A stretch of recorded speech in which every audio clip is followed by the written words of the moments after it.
So welcome to our live audience and also welcome to our virtual audience. This panel will be discussing some of the 21st century ideas and some of the many issues that you're facing in your classroom this year.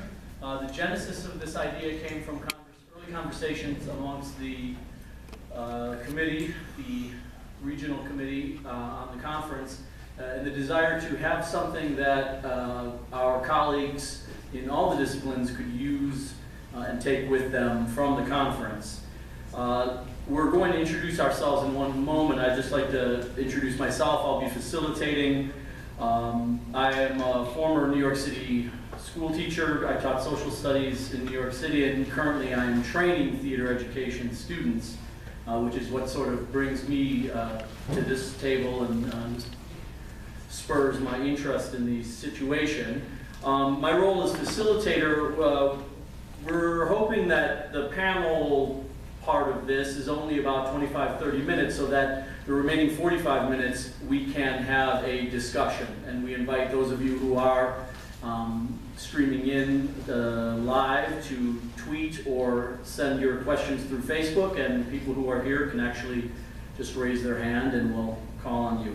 But in terms of facilitation, we're really going to try to hear as many voices as possible, and because we know this is already an emotional issue, we're going to try to keep to ideas and positions rather than individuals.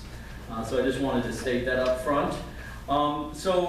Sitting with me on the panel today, I'm going to ask them to say a few words about their own experiences. Are directly to my left, Christy Fuller from Indian River High School.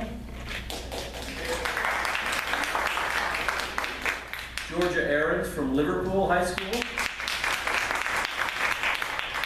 And Jim Goodenberry from Carthage Central School District. Christy, would you like to say a little bit about yourself and why this topic is proposed? Sure.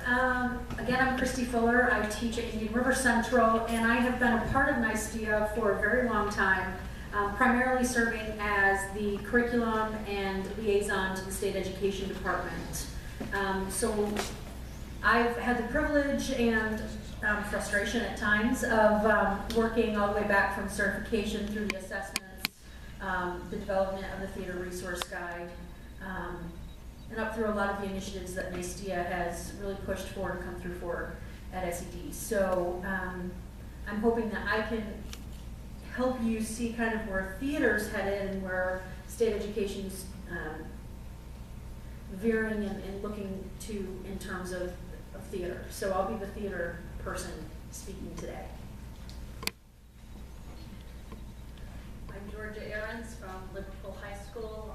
I've been teaching the visual arts for about 30 years at the elementary to high school at SU and pre-college program.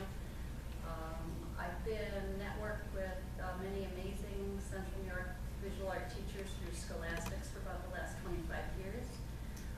In my district, I've been facilitating the writing of SLOs at the elementary, middle, and high school level.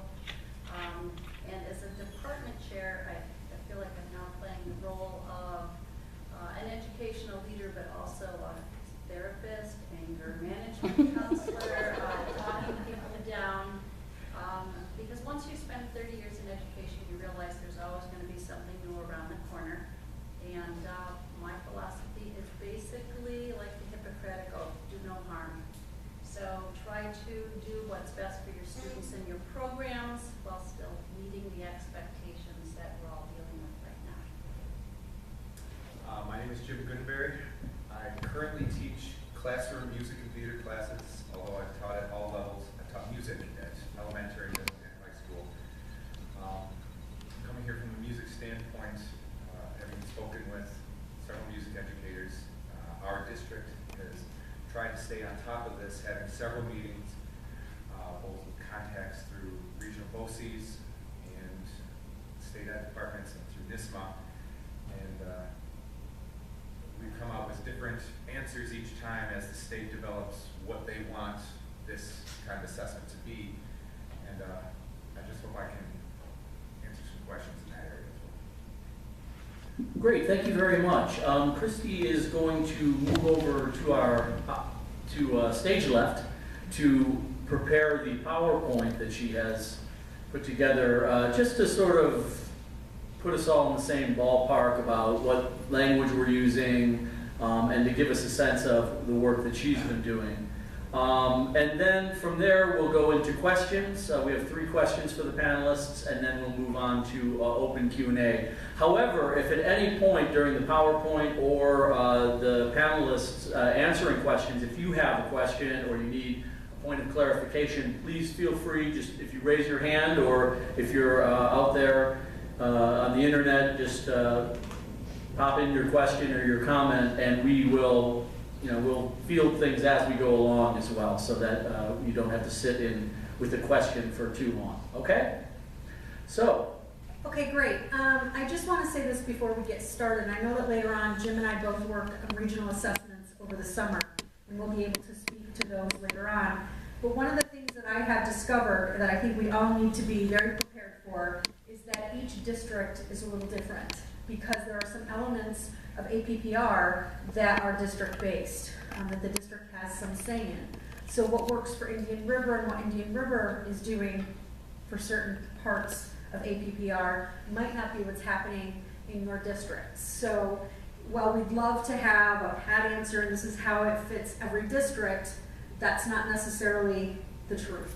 So what I tried to do is just to put together a simple slideshow with some basic terminology as to where we're at overall, and just know that your district may be a little different in some of these things.